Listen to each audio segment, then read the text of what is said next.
que no le haga ese tipo de favores a todas sus clientes olvidadizas, porque se va a arruinar. Para nada. Yo me mato trabajando como un perro aquí.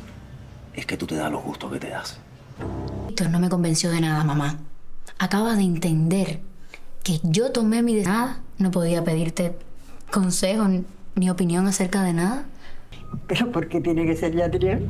Si yo vivo aquí mismo, al lado del restaurante. No hacen nada. Y si no les cuadra, ayúdenme a hablar con mi papá para que me saque del país. No, mija, no. No soy ni bailarín como tú.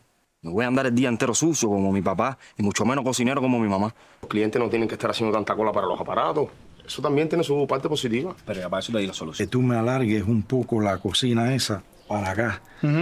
Porque que, en definitiva, yo le estoy dando un espacio a ella porque esta era la parte, toda la casa es mía. Et si une simple lettre pouvait prouver que toute votre vie repose sur un mensonge, accepteriez-vous de découvrir la vérité, même si elle risquait de détruire votre famille? Regardez cette histoire jusqu'à la fin et dites-nous en commentaire, ouvririez-vous cette lettre ou la brûleriez-vous sans jamais connaître son contenu? Le ciel était couvert lorsque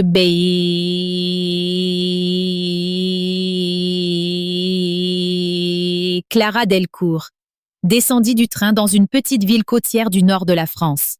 Cela faisait près de 15 ans qu'elle n'y était pas revenue. Depuis le décès brutal de son père, elle avait coupé tout contact avec cette région, persuadée qu'il n'y restait plus rien pour elle. Pourtant, 3 jours plus tôt, une lettre anonyme était arrivée dans sa boîte aux lettres.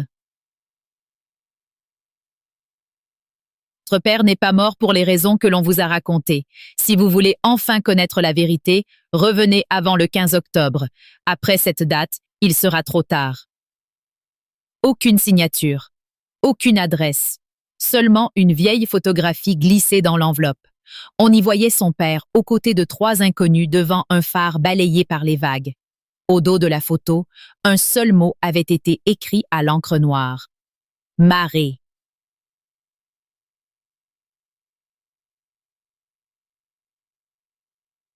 Clara essaya de convaincre son esprit qu'il s'agissait d'une mauvaise plaisanterie. Pourtant, une question revenait sans cesse. Pourquoi quelqu'un enverrait-il cette photographie après tant d'années? À peine sortie de la gare, elle remarqua une berline grise stationnée de l'autre côté de la rue. Le conducteur semblait lire un journal, mais chaque fois qu'elle changeait de direction, la voiture redémarrait quelques mètres plus loin. Elle décida de ne rien montrer. Au lieu de rejoindre directement son hôtel, elle entra dans une vieille librairie pour observer discrètement la rue. Le véhicule s'arrêta immédiatement. Quelqu'un attendait qu'elle ressorte. Le propriétaire de la librairie, un homme âgé nommé Louis Mercier, remarqua rapidement son inquiétude. « Vous cherchez quelqu'un » Clara hésita. Puis elle sortit la photographie. À la seconde où Louis aperçut le cliché, son visage changea complètement. Il referma aussitôt le rideau de la boutique. « Où avez-vous trouvé ça?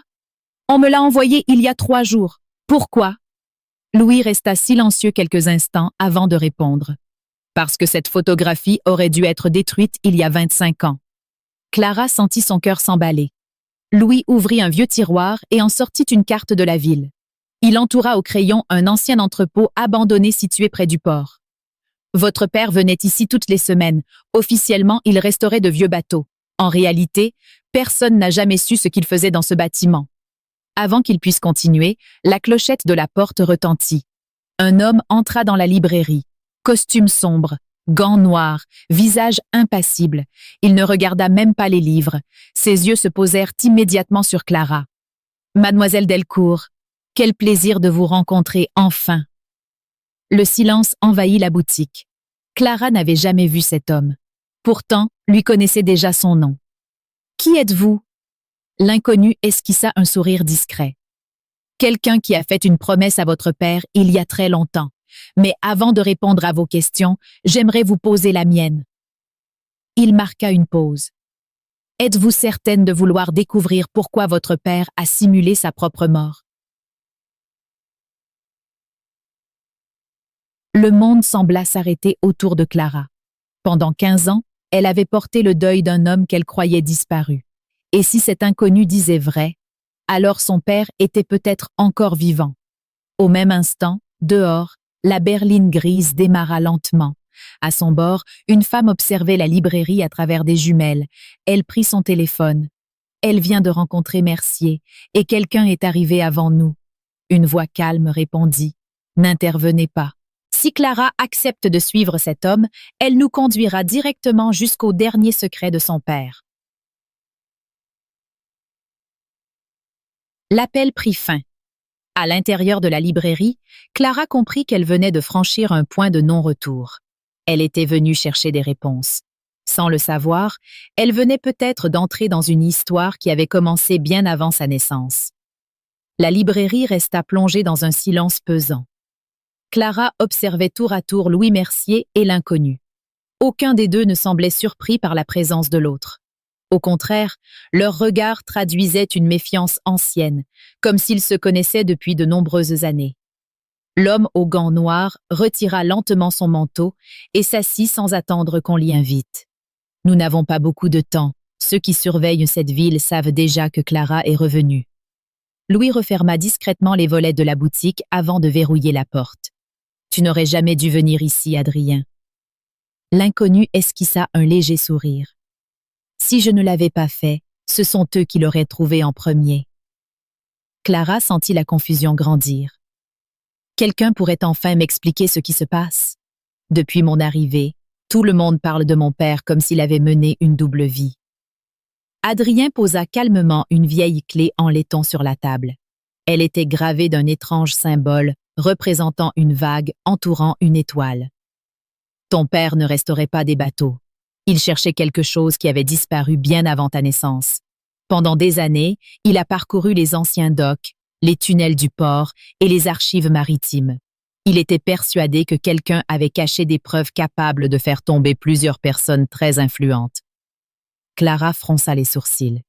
Des preuves de quoi? Avant qu'Adrien ne puisse répondre, Louise intervint. Moins tu en sais, plus tu as de chances de rester en vie. Cette phrase provoqua un profond malaise.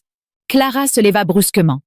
Je n'ai pas traversé tout le pays pour qu'on continue à me cacher la vérité.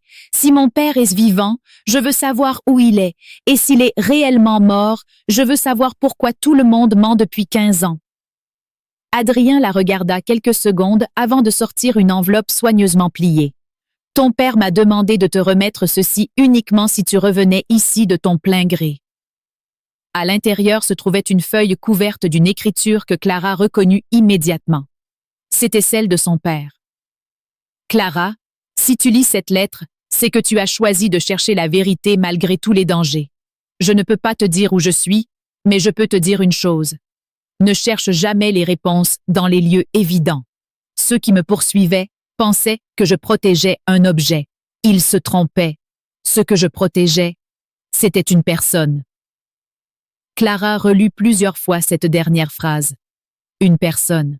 Pas un document, pas un trésor. Quelqu'un. Avant qu'elle puisse poursuivre la lecture, un bruit violent retentit contre la vitrine de la librairie. Les trois se retournèrent immédiatement. Une pierre venait de traverser la fenêtre. Autour de celle-ci était attaché un petit morceau de papier. Adrien le ramassa rapidement. Son visage se crispa. Ils savent que nous sommes ensemble. Clara tenta de lire le message. Une seule phrase y était inscrite. Le phare n'est plus sûr. Changez immédiatement d'itinéraire. Louis se dirigea précipitamment vers une vieille armoire remplie de livres anciens. Il retira plusieurs ouvrages avant d'appuyer sur une planche de bois dissimulée au fond. Un mécanisme grinça lentement. Toute la bibliothèque pivota sur elle-même, révélant un passage étroit plongé dans l'obscurité. Clara resta stupéfaite. « Il y a un tunnel sous la librairie ?» Louis acquiesça. Bien avant que cette ville existe sous sa forme actuelle, ces galeries permettaient aux pêcheurs de rejoindre discrètement le port pendant les tempêtes. Aujourd'hui, très peu de personnes connaissent encore leur existence. Au même moment, dehors, 2 véhicules noirs s'arrêtèrent devant la boutique. 4 individus descendirent calmement. Ils ne semblaient ni pressés ni inquiets, comme s'ils étaient certains que personne ne pourrait leur échapper. Adrien referma rapidement le passage derrière eux. Dans le tunnel, seule la faible lumière d'une vieille lampe éclairait les murs de pierre. Après plusieurs minutes de marche, ils arrivèrent devant une lourde porte métallique. Au centre figurait exactement le même symbole que celui gravé sur la clé en laiton. Adrien s'approcha de la serrure. Mais avant qu'il ne puisse introduire la clé, il s'immobilisa. La porte était déjà entr'ouverte. Quelqu'un était passé avant eux. Et en observant le sol humide, Clara distingua plusieurs empreintes fraîches qui s'enfonçaient dans l'obscurité du tunnel. Elle comprit aussitôt qu'ils n'étaient pas seuls sous la ville. Quelqu'un les attendait déjà. Les 3 silhouettes restèrent immobiles devant la lourde porte métallique. Le silence qui régnait dans les galeries souterraines était presque irréel. On n'entendait plus que le bruit des gouttes d'eau tombant du plafond et le souffle discret du vent qui s'engouffrait à travers les anciens conduits. Adrien passa lentement sa main sur le rebord de la porte. Impossible. Louis s'approcha. Qu'y a-t-il? Adrien montra la serrure. Regarde les rayures. Quelqu'un l'a ouverte il y a moins d'1 heure. Clara sentit son cœur accélérer. Depuis son arrivée dans cette ville, elle avait constamment l'impression d'être en retard sur quelqu'un, comme si une autre personne suivait exactement les mêmes indices qu'elle. Louis observa les empreintes visibles sur le sol humide. Une seule personne est passée, mais elle est entrée sans ressortir. Personne ne prononça un mot. Adrien inspira profondément avant d'ouvrir complètement la porte. Derrière celle-ci s'étendait une immense galerie voûtée, bien plus vaste que le tunnel qu'il venait de traverser.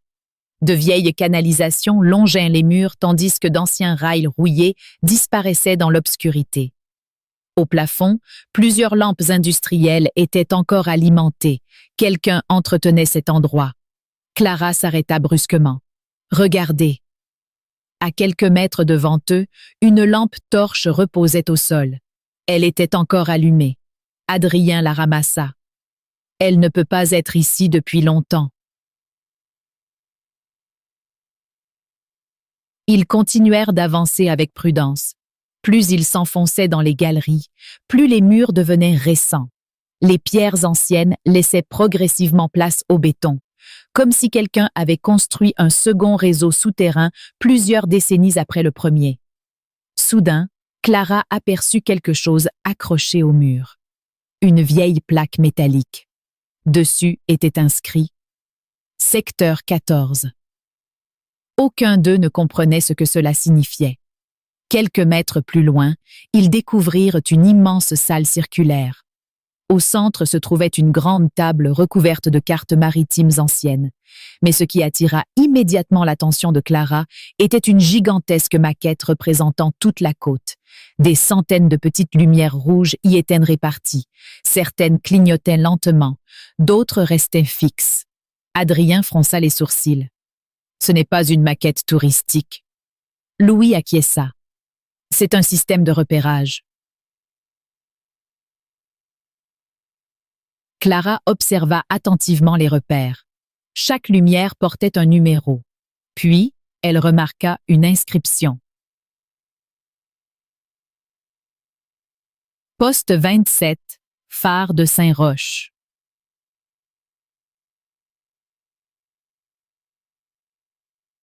C'était précisément le phare visible sur la photographie reçue quelques jours plus tôt.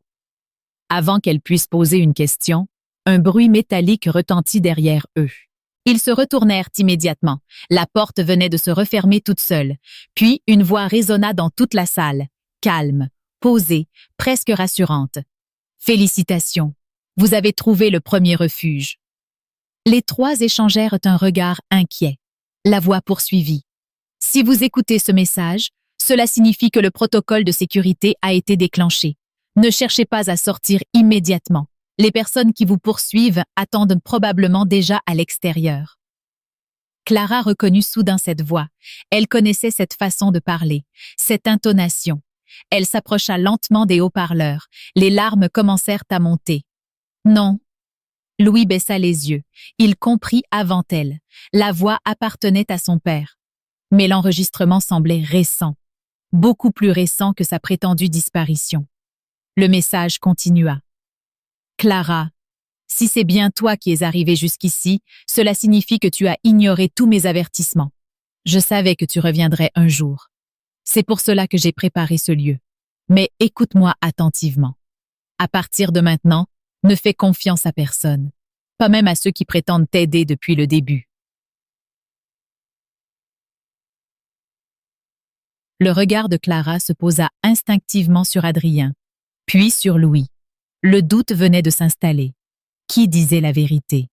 Avant que le message ne reprenne, toutes les lumières s'éteignirent brutalement. Quelques secondes plus tard, seules les lampes de secours s'allumèrent. Une lumière rouge envahit toute la salle. Puis, un bruit de moteur résonna au-dessus d'eux. Adrien leva immédiatement la tête. Ils nous ont trouvés. Au plafond, une immense trappe commença lentement à s'ouvrir.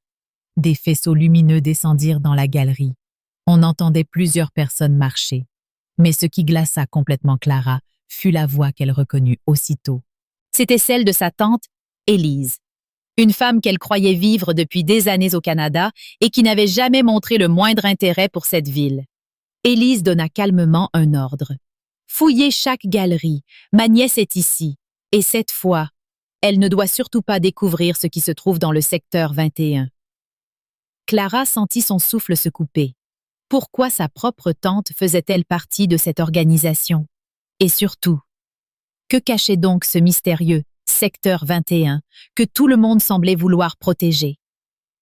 Le silence disparut aussitôt que les premiers pas résonnèrent au-dessus de leur tête.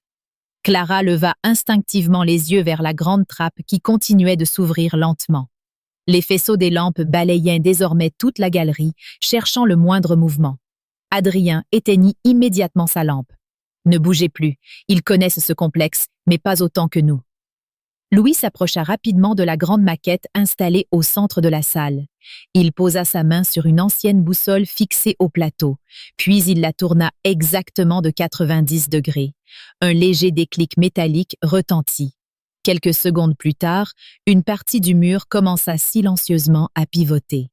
Derrière se cachait un nouveau passage, plus étroit, plus ancien, et surtout, complètement invisible. Entrez vite. Ils disparurent dans le tunnel au moment précis où plusieurs hommes descendirent dans la salle principale. Clara entendait leur voix résonner derrière le mur. Ils étaient ici il y a quelques secondes. Vérifiez toutes les sorties. Personne ne quitte les galeries sans être vu. L'un des hommes s'approcha de la table. Le mécanisme a été utilisé. Ils connaissent déjà le passage des gardiens. À ces mots, Adrien échangea un regard inquiet avec Louis. « C'est impossible, » murmura Louis. Personne ne devait connaître ce nom. Ils poursuivirent leur marche pendant plusieurs minutes. Le tunnel devenait de plus en plus étroit. Les murs étaient recouverts d'anciennes inscriptions gravées directement dans la pierre. Clara s'arrêta devant l'une d'elles. Il ne s'agissait ni de nom, ni de date, seulement de dizaines de traits verticaux, comme si quelqu'un avait compté les jours passés dans cet endroit. Au bout du couloir, ils découvrirent une petite salle parfaitement conservée. Contrairement au reste du complexe, cette pièce ressemblait davantage à un ancien bureau. Une bibliothèque, un bureau en bois, une lampe à pétrole, des carnets soigneusement rangés, comme si quelqu'un y avait vécu pendant des années. Sur le mur principal était suspendue une immense carte maritime. Des dizaines de fils rouges reliaient différents ports européens. Chaque itinéraire convergeait vers un seul endroit, la petite ville où Clara venait d'arriver. « Pourquoi tout revient-il toujours ici ?» demanda-t-elle. Louis s'approcha doucement. « Parce que cette ville n'a jamais été choisie par hasard. Pendant des décennies, elle était considérée comme un simple port de pêche. Pourtant, sous ces rues existe un réseau oublié reliant plusieurs kilomètres de galeries construites bien avant les bâtiments actuels. Beaucoup ont tenté d'en prendre le contrôle, sans jamais comprendre ce qu'ils protégeaient réellement. Avant qu'il puisse poursuivre, Clara remarqua un vieux magnétophone posé sur le bureau. Une cassette était déjà installée. À côté, une étiquette. Pour Clara, à écouter uniquement lorsque tu seras arrivé ici. Elle hésita, puis appuya lentement sur le bouton de lecture. Après quelques parasites, une voix familière emplit la pièce. C'était encore celle de son père. Mais cette fois, son ton était beaucoup plus calme. Si tu écoutes cet enregistrement, cela signifie que tu es entré dans le bureau du gardien. Peu importe ce qu'on t'a raconté jusqu'à aujourd'hui, retiens une seule chose. Ce lieu ne protège ni de l'argent, ni des documents secrets. Il protège quelque chose de beaucoup plus dangereux, la mémoire. Clara fronça les sourcils. La mémoire? Depuis plus de 50 ans, certains hommes réécrivent l'histoire à leur avantage. Ils détruisent des preuves, changent des identités et fabriquent de nouveaux récits. Ce complexe est le seul endroit où les archives originales existent encore. Si elles disparaissent, plus personne ne pourra distinguer la vérité du mensonge. La bande continua. Mais si tu es arrivé jusqu'ici, cela signifie également qu'ils ne sont plus très loin. Et parmi eux se trouve une personne que tu n'imaginerais jamais. Le magnétophone s'interrompit brutalement. La cassette venait de se bloquer. Au même instant, toutes les lumières s'éteignirent. Une seconde plus tard, une lampe torche s'alluma au fond de la pièce. Une silhouette apparut lentement dans l'obscurité. Ni Adrien, ni Louis. Une jeune femme d'environ 30 ans. Elle leva calmement les mains. « Ne criez pas, je ne travaille pas pour eux. » Adrien fit immédiatement un pas en avant. « Qui êtes-vous » La jeune femme sortit un ancien badge métallique de sa poche. Dessus figurait exactement le même symbole que celui gravé sur la clé. « Je m'appelle Emma Renaud. Je suis la dernière archiviste du secteur 21 et je vous cherche depuis 3 jours. » Clara la regarda avec méfiance. « Pourquoi nous cherchiez-vous » Emma prit une profonde inspiration avant de répondre. « Parce que votre père n'a pas disparu comme vous le croyez. Il m'a confié une mission avant de partir. Si vous reveniez un jour dans cette ville, je devais vous conduire jusqu'à lui. » Le temps sembla s'arrêter. Louis resta figé. Même Adrien paraissait incapable de parler. Puis Emma ajouta d'une voix plus grave. « Mais nous devons partir immédiatement. Ceux qui nous poursuivent ne veulent plus seulement récupérer les archives. Ils veulent empêcher votre père de sortir de sa cachette. Et s'ils arrivent avant nous, cette fois, il n'aura aucune chance de survivre. »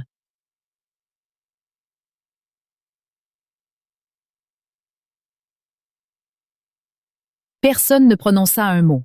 Le nom du I-secteur 21 semblait avoir figé le temps lui-même. Clara observait tour à tour Adrien, Louis et Emma. Leurs visages exprimaient tous la même inquiétude, mais pour des raisons différentes. Emma brisa finalement le silence. « Nous n'avons plus le choix. S'ils sont arrivés jusqu'au secteur 14, cela signifie qu'ils ont retrouvé une partie des anciens plans. Il ne leur manque plus qu'une seule galerie. » Clara fronça les sourcils. « Pourquoi ce secteur 21 est-il si important ?»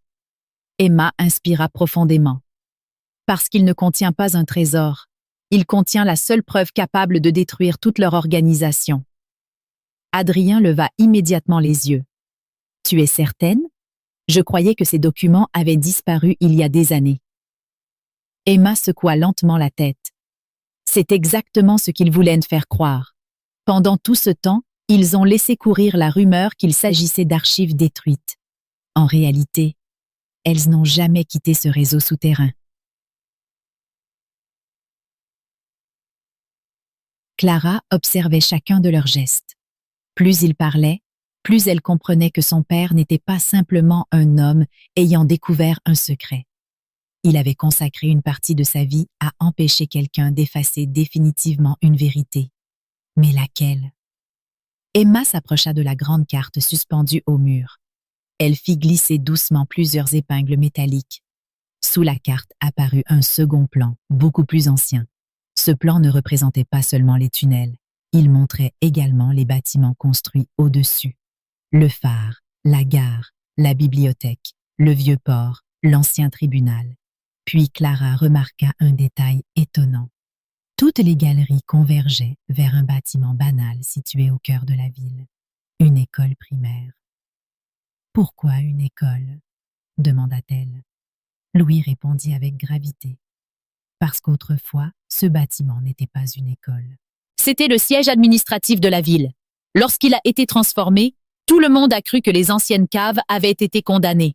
En réalité, elles ont simplement été oubliées. Emma poursuivit. Le secteur 21 se trouve exactement sous cette école. Personne ne penserait chercher là-bas. Avant que Clara ne puisse répondre, un grondement sourd parcourut les galeries. La poussière tomba du plafond. Adrien comprit immédiatement. Ils utilisent des charges pour ouvrir les passages murés. Quelques secondes plus tard, une nouvelle explosion retentit, cette fois beaucoup plus proche. Emma referma rapidement la carte. Ils progressent plus vite que prévu. Tous reprirent leur marche. Le nouveau tunnel descendait encore plus profondément. L'air devenait plus frais. Les murs semblaient beaucoup plus anciens. Par endroits, d'immenses voûtes de pierre témoignaient d'une construction remontant à plusieurs siècles. Après plusieurs minutes, ils arrivèrent devant un pont étroit traversant une vaste salle souterraine. Sous leurs pieds coulait une rivière invisible dont on entendait seulement le courant. Au milieu du pont, Clara s'arrêta. Elle venait d'apercevoir quelque chose gravé dans la pierre.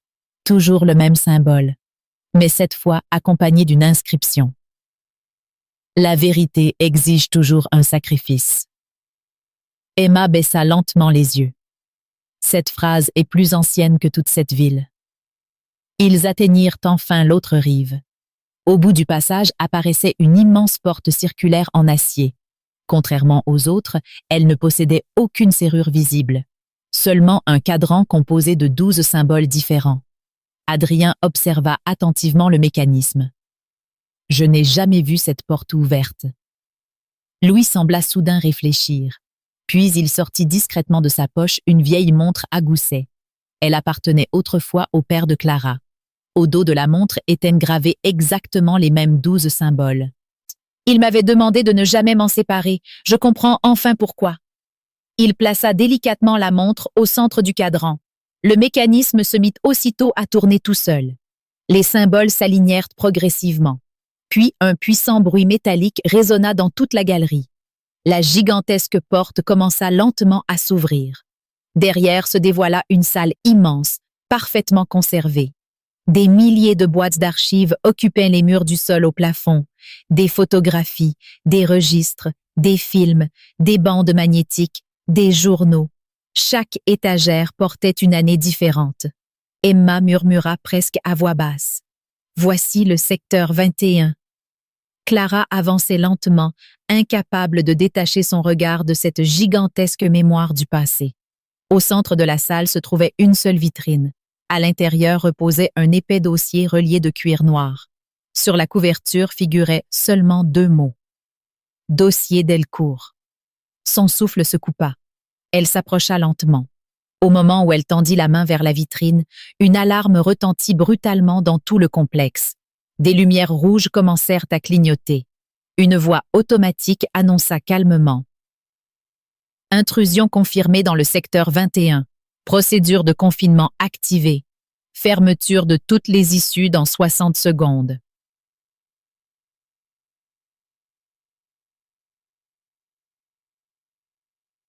Emma leva aussitôt les yeux. Son visage venait de pâlir. Non. Adrien comprit immédiatement. Quelqu'un nous a suivis jusqu'ici. Puis, à travers les caméras de surveillance qui s'allumaient une à une, Clara aperçut plusieurs silhouettes pénétrer dans les galeries. À leur tête marchait sa tante Élise. Mais cette fois, elle n'était pas seule. À ses côtés avançait un homme aux cheveux gris, parfaitement élégant. Lorsqu'il leva les yeux vers la caméra, Clara sentit son cœur s'arrêter. Elle venait de reconnaître son visage. C'était exactement l'homme qui apparaissait sur l'ancienne photographie envoyée avec la lettre anonyme. L'homme que son père semblait considérer comme son plus proche ami, ou peut-être comme son plus grand ennemi.